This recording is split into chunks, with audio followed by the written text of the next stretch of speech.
English literature में William Blake एक बहुत इम्पॉर्टेंट नेम रखता है। परहैप्स ब्लेक, मिल्टन, ये कुछ ऐसे नेम्स हैं जो शेक्सपियर के फॉलोअर्स उसकी लैंग्वेज को बहुत अच्छे तरीके से कॉपी करके पोएट्री कंडक्ट करते थे। विलियम ब्लेक के साथ खूबी एक ये थी कि वो समाज में होने वाली कुरीतियों पे कटाक्ष करते थे। He used to go ahead and question the rudimentary policies made by the society during the years 1700s and 1750 से लेके 1800 के बीच में। किंग जॉर्ज द सेवेंथ का टाइम था ये, तब विलियम ब्लेक काफ़ी सारे पोइट्री कलेक्शंस लिखते थे। आज जो पोएम हम समझने वाले हैं इंग्लिश लिटरेचर में काफ़ी फेमस है, the human abstract. This is taken from a compilation जिसका नाम है songs of experience. Songs of experience and songs of innocence William Blake के दो डिफरेंट कंपाइलेशंस थे, 1794 में लिखे गए थे। This poem actually goes ahead and questions the human idiocracy of creating something जो कि वास्तव में है नहीं।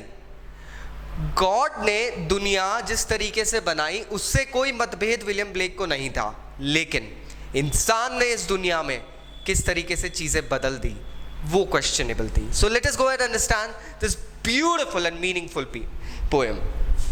Pity would be no more if we did not make somebody poor, and mercy no more could be if all were happy as we. Pity, किसी के ऊपर हम दया कब दिखाते हैं? जब वो पर्सन किसी दयनीय हालत में होता है। दयनीय हालत में कौन होते हैं? Who are people whom we like to feel pity on? They are the poor, the sick, the downtrodden लोग। उन लोगों के ऊपर हमें पिटी होती है। तो यहाँ विलियम ब्लेक कहते हैं कि अगर कोई गरीब नहीं होता तो ये पिटी की जरूरत ही नहीं होती।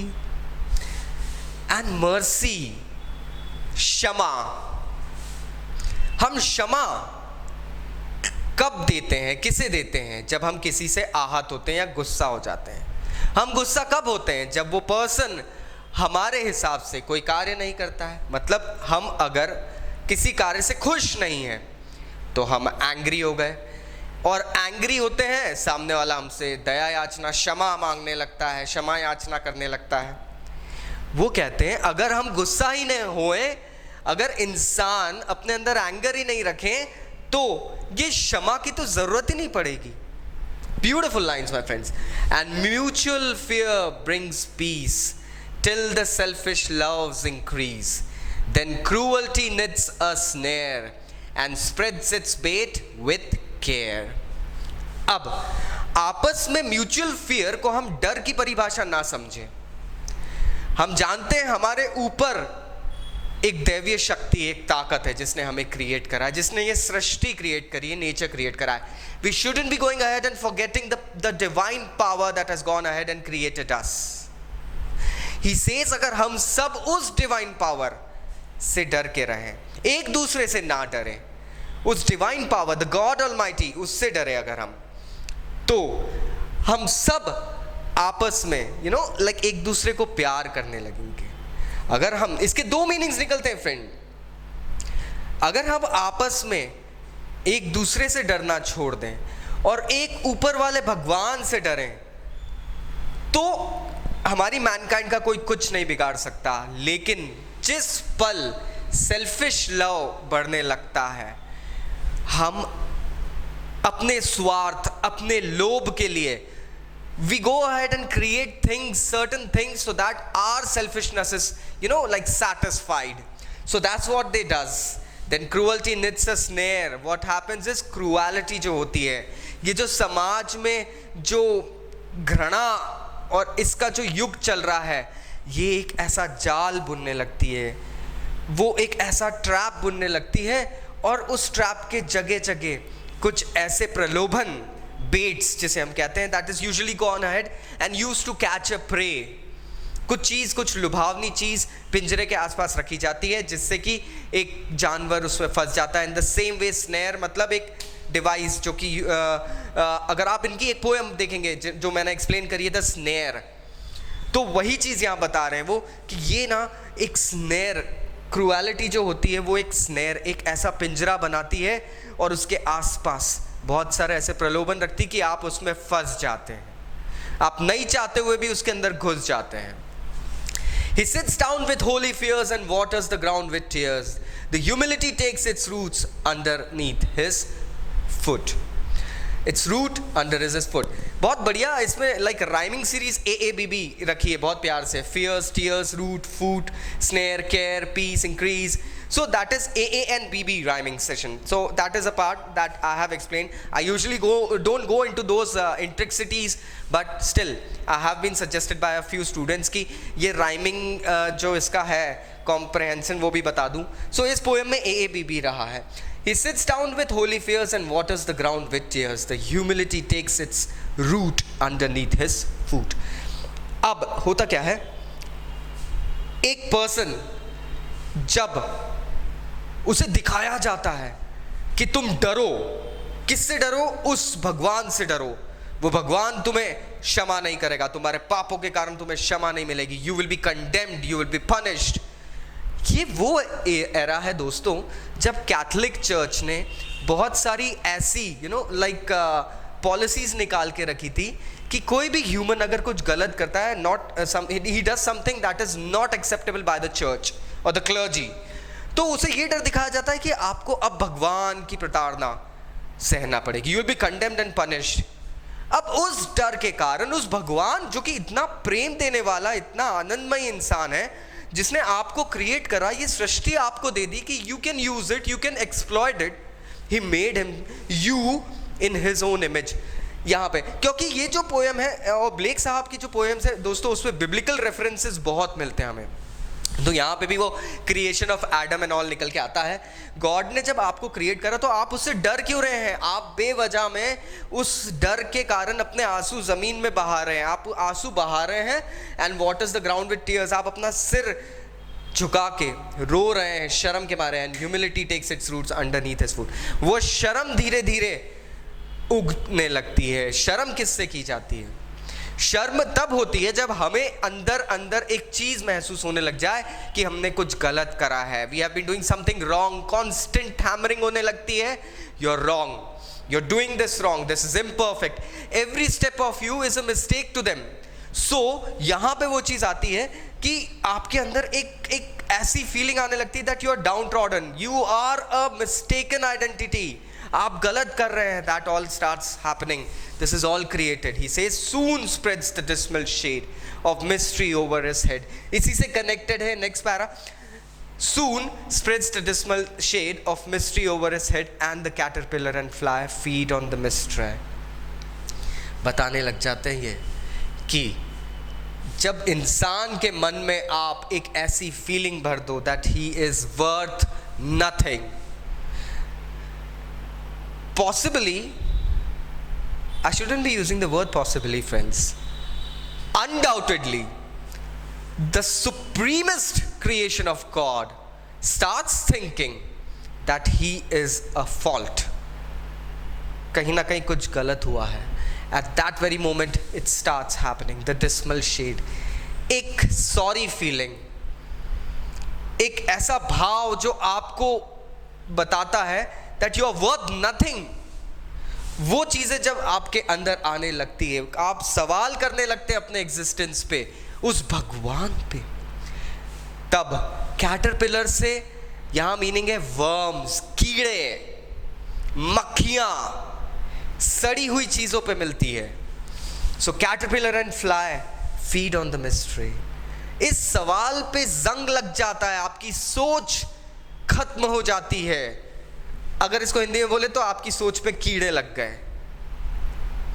ब्लेक साहब बिल्कुल क्लिष्ट वर्ड्स यूज करते थे। He used to condemn the societal norms in a very peculiar and a straightforward language, but समझना रहता था। मैं कहता हूँ विलियम ब्लेक की पोएम्स को अगर आप समझें line by line, start reading him between the lines my friends, that is the most important thing.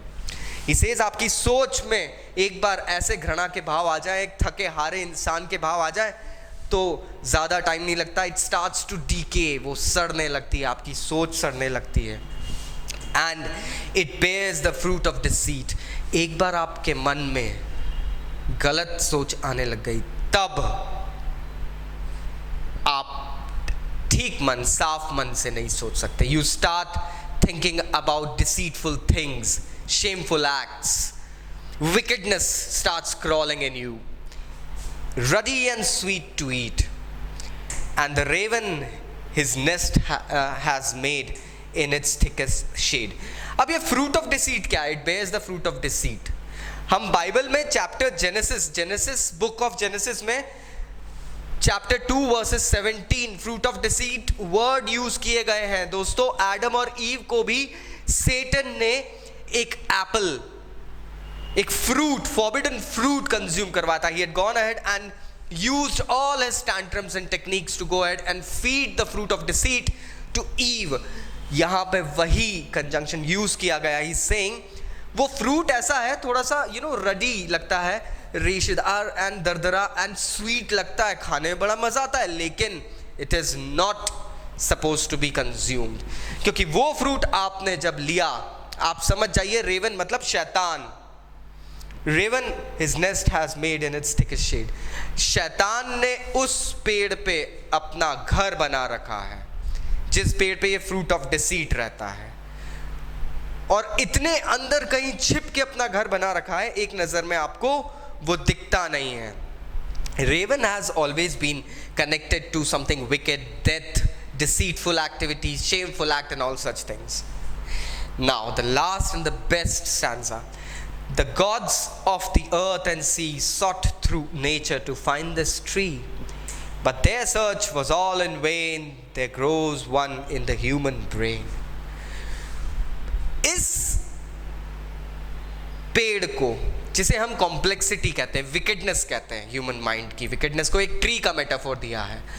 इस ट्री को अच्छे लोगों ने, gods of the seas and the heavens, they have started searching them. अच्छे लोग जो हैं सीज में रहते हैं, सीज से यहाँ बात हो रही 7 समंदर पार। उन्होंने ढूंढने की कोशिश करी कि इस जड़ से हटाना है इस ट्री को, ये विकेडनेस का जो ट्री है इसको जड़ से हटाना है। ढूंढ रहे हैं, पूरी दुनिया में ढूंढ रहे हैं। They have searched the whole nature.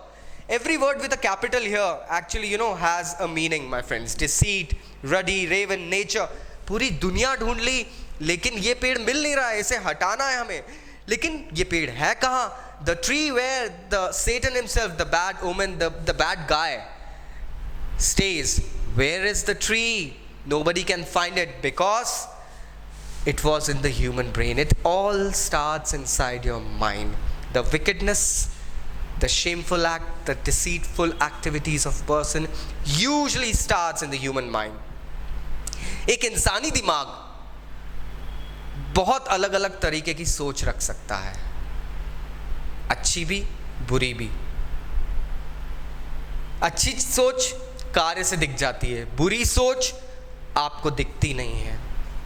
लोग काफी कोशिश कर लें, लेकिन ये सोच इंसानी दिमाग के अंदर बैठी हुई है, तो ये विकेडनेस हम नहीं ढूंढ पाते हैं। इस पोएम में विलियम ब्लेक ने बहुत अच्छा क्वेश्चन करा है कि आप हर चीज, अगर इसका थीम देखें, इंसान ने अपने सारे दुख और दर्द का ठीकरा भगवान पे फोड़ना शुरू करा है, क्योंकि इंसान को ही कहीं ना कहीं इंसानों ने ही बताया था तुम्हारी ये पीड़ा है, इसका तो यही रीजन है, the God is the reason, he is punishing you, you are wrong, you have done something wrong, God has given you the punishment. So the human starts thinking कि God is someone who has given you the punishment, who has punished me. Oh my God, I'm really sorry. He starts to cry. He starts to shed his tears. Once his tears starts falling down, he starts questioning the existence of God. He starts thinking कि मैं इतना कर रहा हूँ, God मुझे इतनी सजा दे रहा है, क्यों दे रहा है? वो आक्रोशित होता है, revolution करने लगता है. He revolts inside. That revolts once starts, it goes ahead and starts decaying your mindset, And once your mindset is decayed, the Satan, the bad guy, he starts and comes to stay in that mind of yours. He starts plotting his activities inside. People will try to go ahead and improvise things, but they cannot, because that lies deep inside your mind. So this was a beautiful poem by William Blake, The Human Abstract. कि ये humans जो हैं इनको कोई समझ नहीं पाया है. स्टिल अगर कोई डाउट्स है तो नीचे कमेंट बॉक्स में कमेंट करिए. My friends, I will be going ahead and replying back to you. I'd like to inform you that we have started going ahead and giving one-on-one literature classes, online classes for all our students. If you're interested, please go ahead and contact us. We'll be getting back to you. Take care, stay safe, enjoy the day. Bye-bye.